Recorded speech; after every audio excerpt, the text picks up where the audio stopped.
Hello and welcome to BYJU'S IAS. First up, a clarification.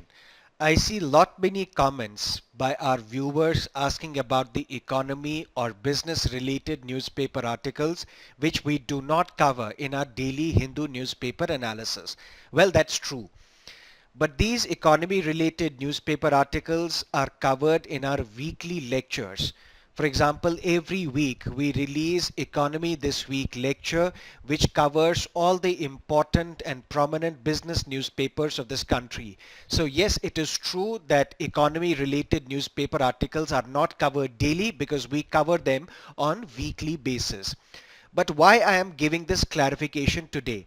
For those who have just joined us, for those who are not the regular followers of this channel, in today's newspaper you will see two very important economy related newspaper articles. For example, on page number 1, government directions to RBI under section 7 unlikely. Similarly, Modi government divested twice as much as UPA. These are very important economy related newspaper articles, but I won't be covering them today because these will be covered in our weekly Economy This Week lectures. But I'm giving you this clarification because I don't want to mislead you and I don't want to give this impression that these newspaper articles are not covered today. That means they are not important. They are very much important, but we cover them at the end of the week in our Economy This Week lectures. That is why this clarification. For example, Section 7 of RBI Act, under which the union government can issue a directive to the RBI and which is binding on the RBI. This Section 7 of RBI Act has never been used since the creation and establishment of Reserve Bank of India. Whether it will be used by the current government for the first time, it looks highly unlikely according to this Hindu newspaper article. Similarly, Modi government divested twice as much as UPA. Now there are two concepts involved here. One is privatization, the other is disinvestment. What is privatization? Let's say for example we have Air India, which is majorly controlled by the government of India. If tomorrow government of India wants to sell Air India and the owner of Air India changes from government to a private entity, that is what we call privatization.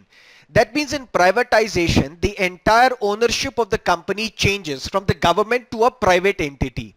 But what happens with disinvestment? Let's say for example, assuming for example, the government's control in Air India is 56%. I'm assuming. That means 56% of Air India is controlled by the government of India. Tomorrow, government of India may need money, may need revenue for social security programs, for infrastructural programs. One way in which the government can raise revenue, can raise money to fund infrastructural programs, to fund the social security programs, is to sell some part of the stake to a private player. That means what government can do? Government can sell 5% stake in Air India to a private player. This is what we call disinvestment. That means the primary difference between privatization and disinvestment is in privatization the ownership changes, but in disinvestment the ownership may not necessarily change. That is what this newspaper article is talking about. If we compare the performance in disinvestment of the current government with the previous governments, we see that the UPA government disinvested less than the current NDA government, and this is the percentage. That means 57.87% of the total disinvestment that has taken place in India since 1991. That is due to NDA government from 2014 to 2019. And where do we get these statistics from? Department of Investment Promotion and Asset Management. This is just to give you a clarification so that you are not misled, so that you are not given an impression that these newspaper articles are not important and that is why BYJU'S does not cover it. That's one thing.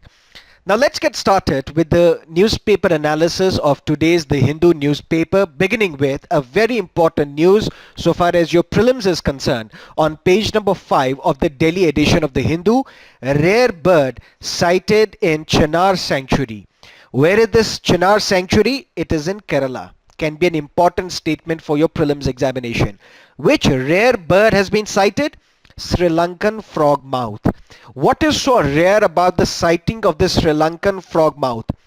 It has been noticed on the eastern side of the Western Ghats, that too for the first time.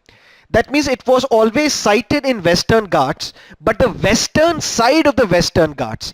And for the first time, it has been noticed on the eastern side of the Western Ghats by the ornithologists, those who are the watchers of the birds. Now let us understand some of the facts related to Sri Lankan frogmouth. The IUCN status of Sri Lankan frogmouth is LC, least concern, and it is a relative of nightjar. And what is this nightjar? It's basically a crepuscular, a nocturnal bird. What is crepuscular? Basically a bird which is sighted in twilight. An animal which is sighted in twilight. That is crepuscular. And it's a nocturnal bird. And this nightjar is found in Europe and the temperate Asia.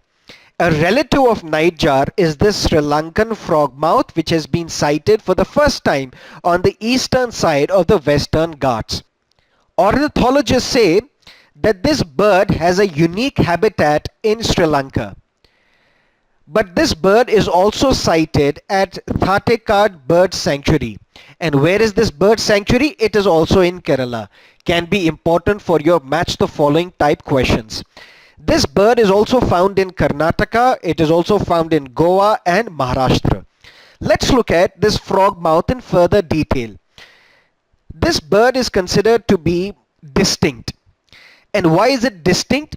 It's distinct because of its appearance.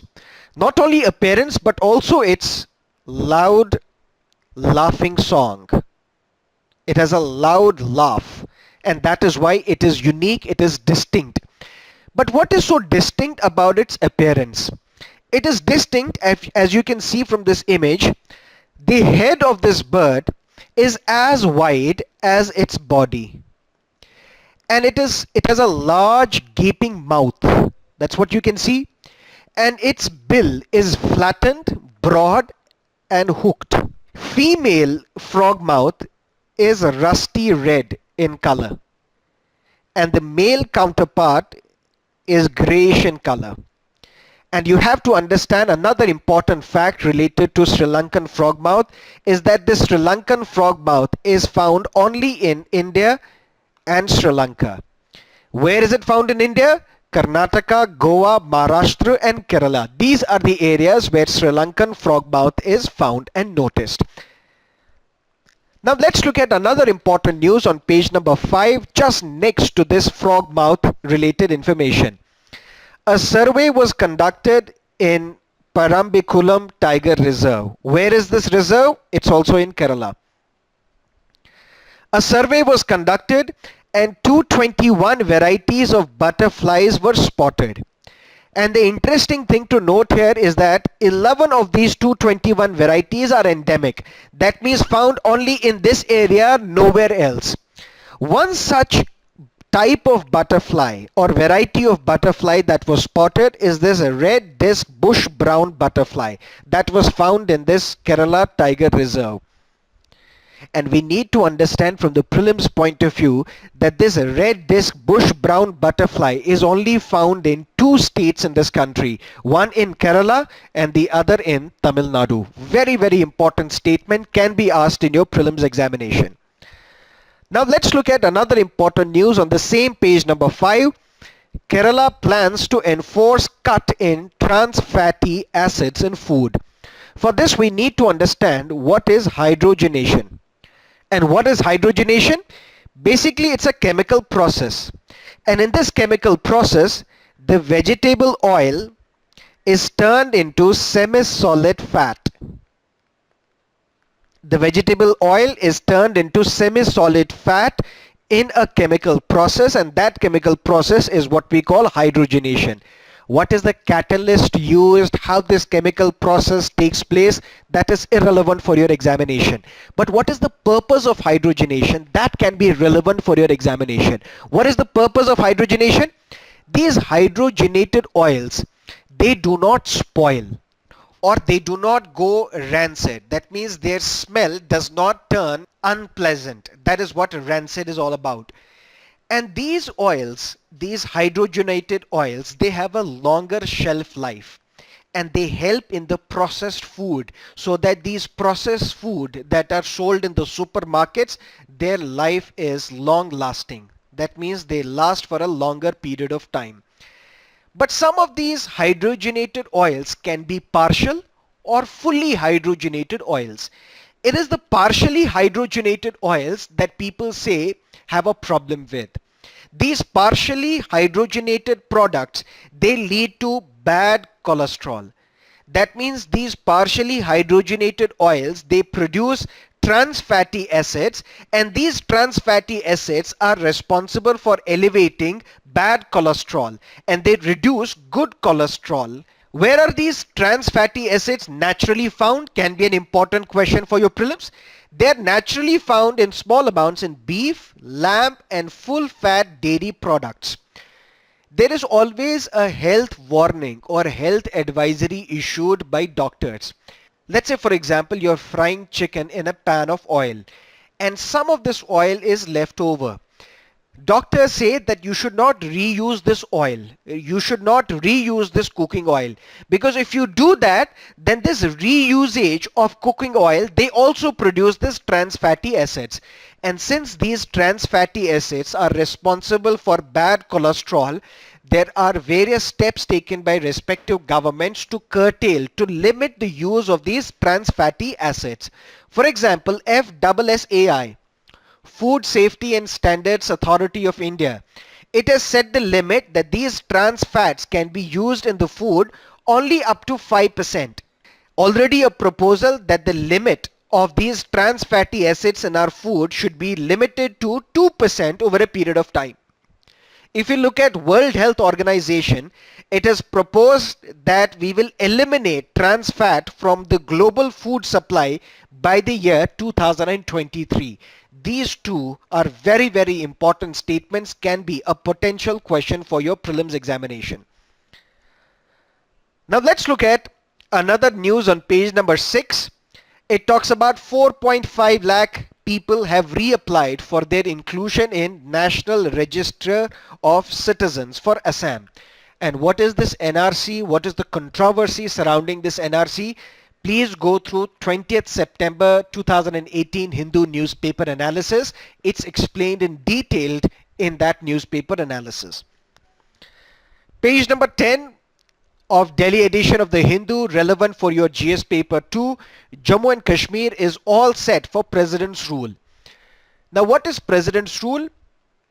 Under Article 356 of Indian Constitution, whenever there is breakdown of constitutional machinery in the state, there is President's rule imposed in that state under Article 356 of the Indian Constitution. But Jammu and Kashmir is a peculiar state. It enjoys a distinct status in our constitutional scheme.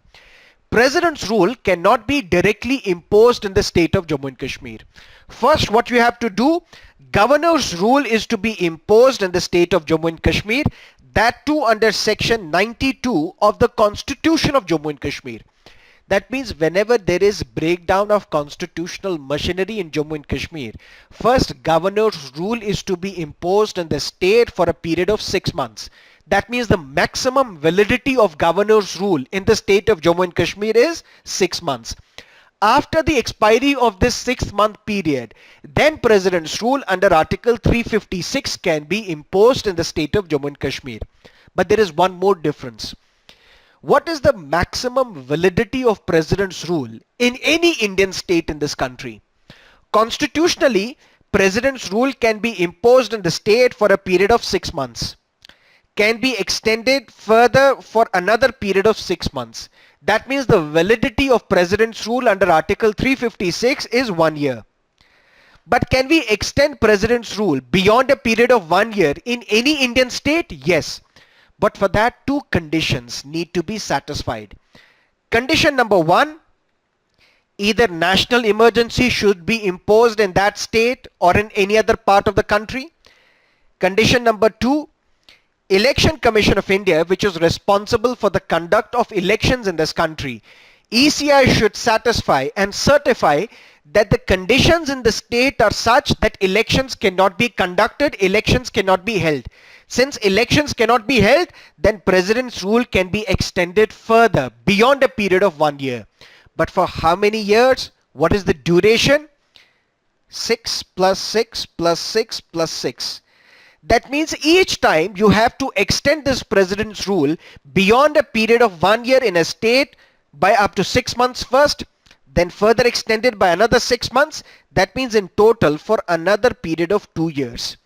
If we add 2 years plus 1 year initially, the maximum constitutional validity for a president's rule to be imposed in a state is 3 years. Beyond a period of 3 years, you cannot impose and continue president's rule in any Indian state in this country. But in Punjab, president's rule was imposed for close to 5 years. How was that possible? That was possible because constitution was amended. It was because of constitutional amendment, wherein constitutional amendment said that this 3 year period for Punjab would mean 4 years. When even after 4 years, the situation in Punjab was still bad because of the Khalistani terrorism in Punjab, then it was extended by another 1 year. Then the other constitutional amendment said 3 years in case of Punjab would mean 5 years. That means the maximum validity of a president's rule in any Indian state is 3 years. You can extend a president's rule in a state beyond a period of 3 years only by means of a constitutional amendment. And since constitutional amendment is very difficult in this country, that is why we say that it may not be possible all the time to further continue president's rule in a state beyond a period of 3 years. But so far as Jammu and Kashmir is concerned, once the governor's rule is imposed for a period of 6 months, then president's rule can be imposed under Article 356 of Indian Constitution. But so far as Jammu and Kashmir is concerned, there is no upper limit for a president's rule. That means president's rule can continue for 2 years, 3 years, 4 years, 5 years, n number of years. There is no upper limit for the imposition of president's rule in the state of Jammu and Kashmir once the governor's rule is over after a period of 6 months. That is what this newspaper article is all about, and this is the slight background to this newspaper article. Now let's look at page number 12, relevant for your GS paper 2, and it talks about the killing of Jamal Khashoggi.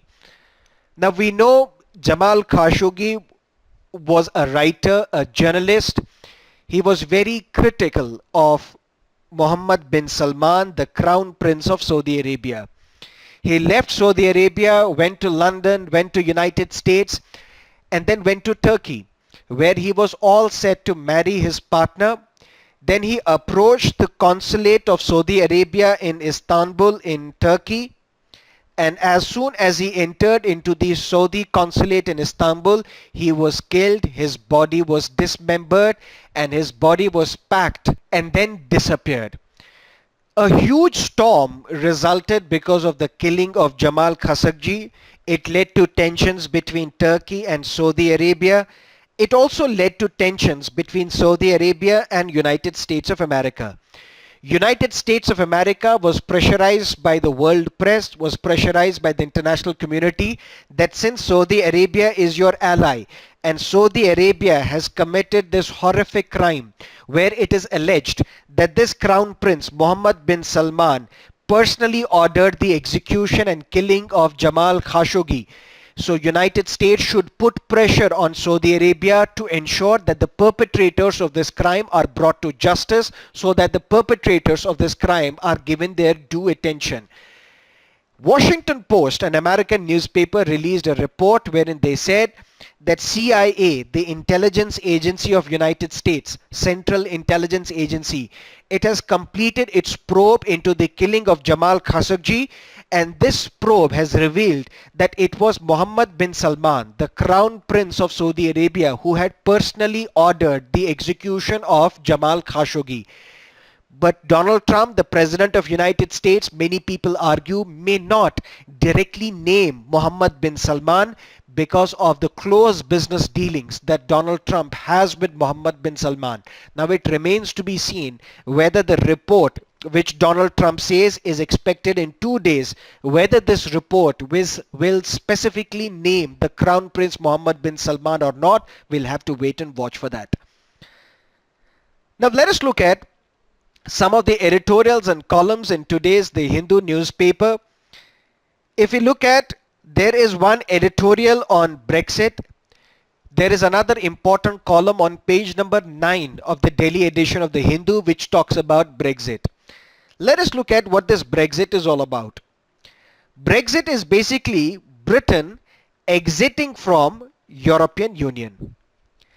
There was a referendum in 2016, and in this referendum, people in Britain, people in United Kingdom were asked whether you want to stay with European Union or you want to exit European Union. England and Wales, who are part of European Union, they voted in favor of exit from European Union.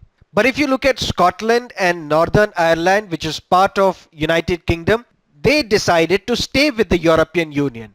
But England and Wales, they voted in favor of exit from the European Union. But what is this European Union? If we look at First World War, which broke out in 1914, that the Second World War, which broke out in 1939, the major players in both these wars were the Europeans. Then two countries, after the Second World War was over, two countries, Germany and France, they met and they decided that if countries trade with each other, participate in the business relationship with each other, then there is less possibility of these countries going on war with each other. That is how they decided to forge business relationship with each other. Then Britain also joined, and this led to a creation of an economic union called European Union. And European Union is the grouping of 28 countries of Europe. Since the late 1950s, this European Union has grown to become a single market. It allows goods, it allows movement of people to move around, basically as if the member states were one country. As if all these 28 countries together constitute one country called European Union. There was free movement of goods, free movement of people in all these 28 countries. In fact, this European Union has its own currency, the euro, which is used by 19 countries of Europe. It has its own sets of rules on wide areas such as environment, transport, consumer rights, even such things as what should be the mobile phone charges. That is what European Union is all about. But UK, there was a campaign in United Kingdom. The people or some sections of the political class, they wanted to exit from the European Union. Why? Basically the same reasons that are given by different countries today. Protectionism.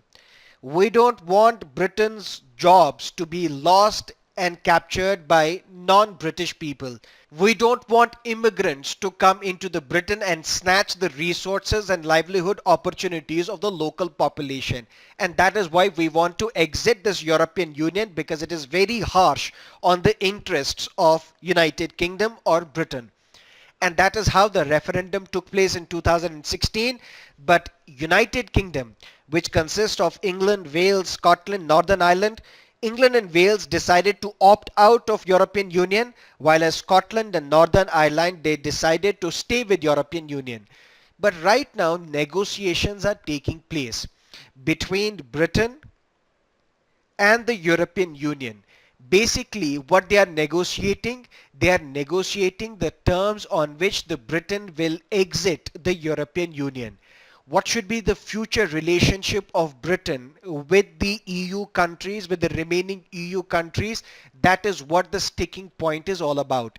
In fact, there are some politicians who are part of the Conservative Party in United Kingdom, who were part of Theresa May, the Prime Minister of Britain's party.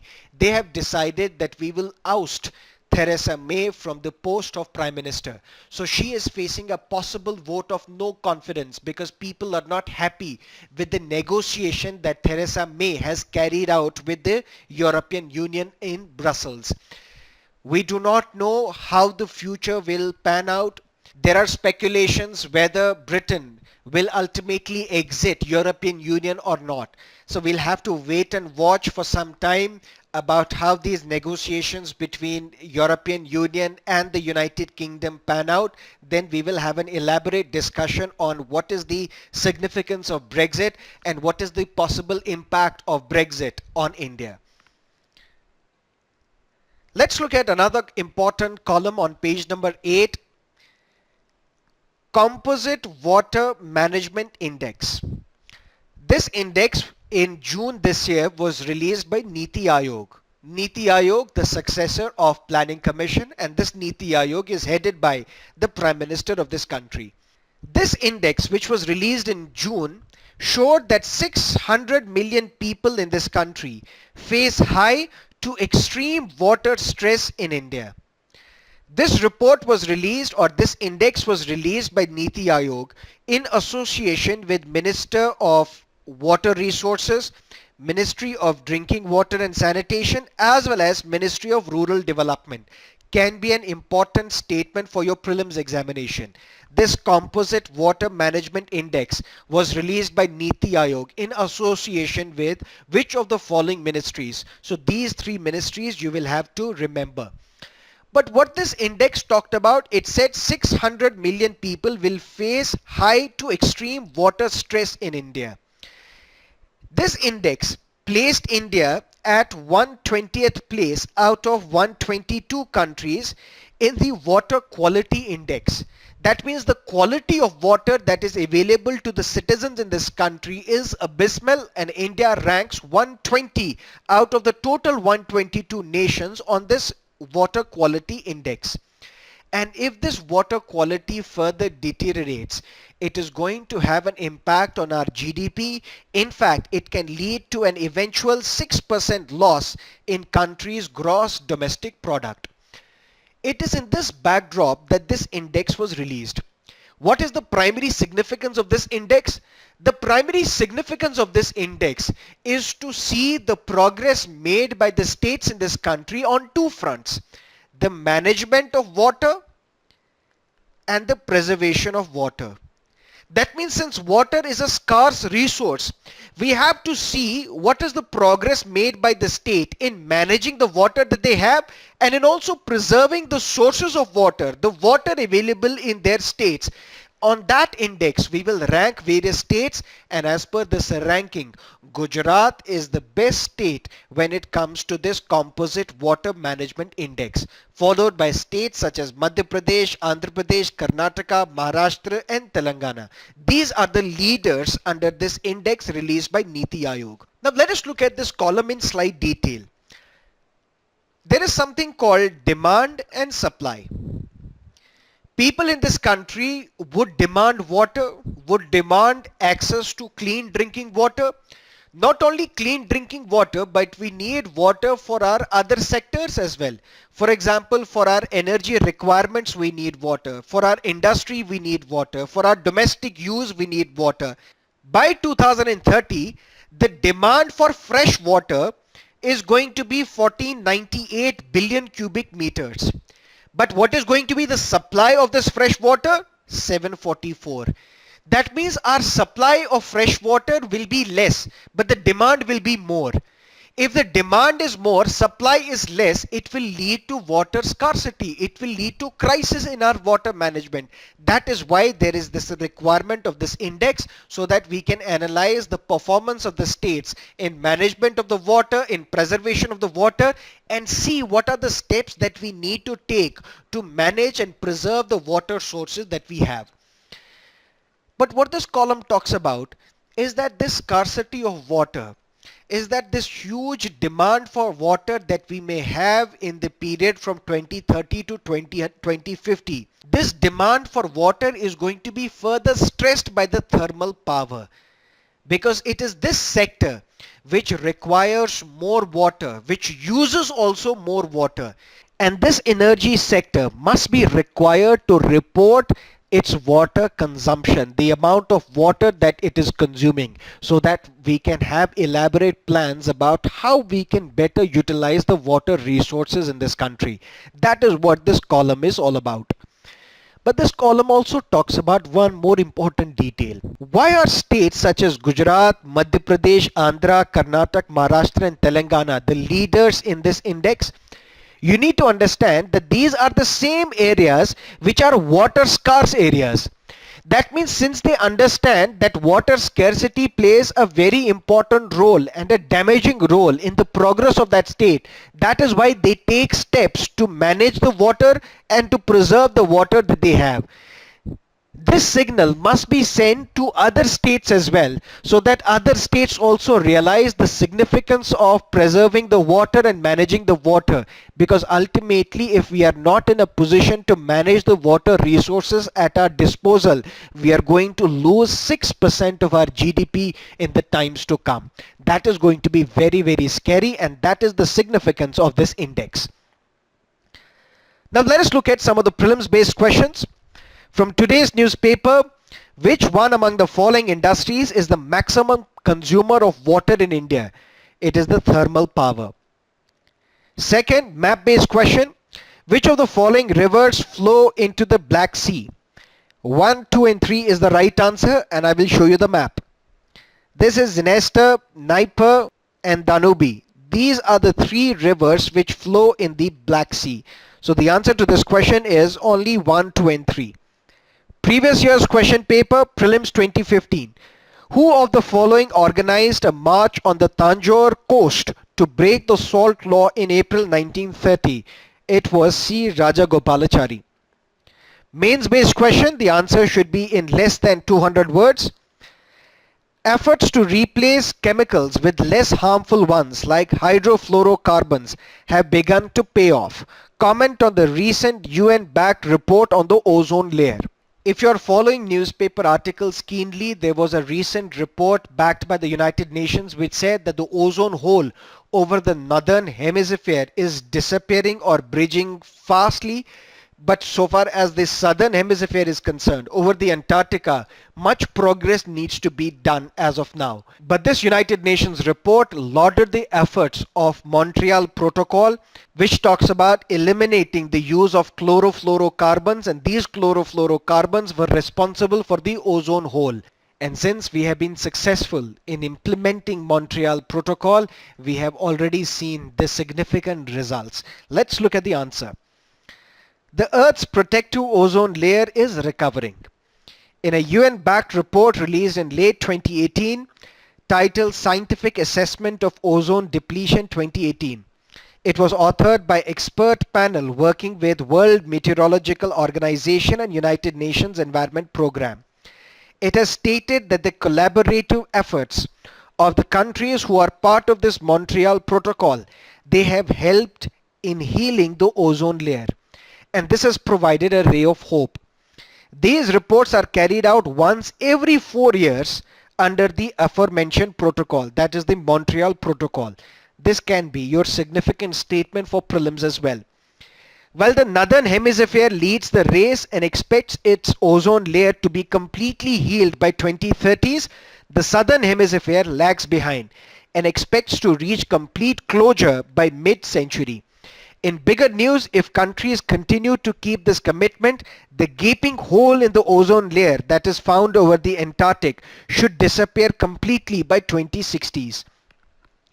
The biggest cause of the depletion was the presence of various ozone depleting substances such as chlorofluorocarbons and halogens, and they were ultimately banned in the year 2010.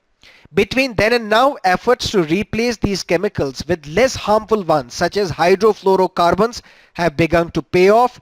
India and China are the big users of these hydrofluorocarbons because of their population. They are coolants basically that are used in refrigerators and air conditioners. But now both the countries, India as well as China, they have clearly decided that we are going to further reduce the usage of hydrofluorocarbons. Finalized in 1987, the Montreal Protocol has been hailed as one of the most successful and effective environmental treaties ever negotiated and implemented. and aimed solely at preventing the depletion of the ozone layer and protecting the humans from ultraviolet rays of the sun. That is all for now from our Hindu newspaper analysis. Thank you for being with us. Have a great day.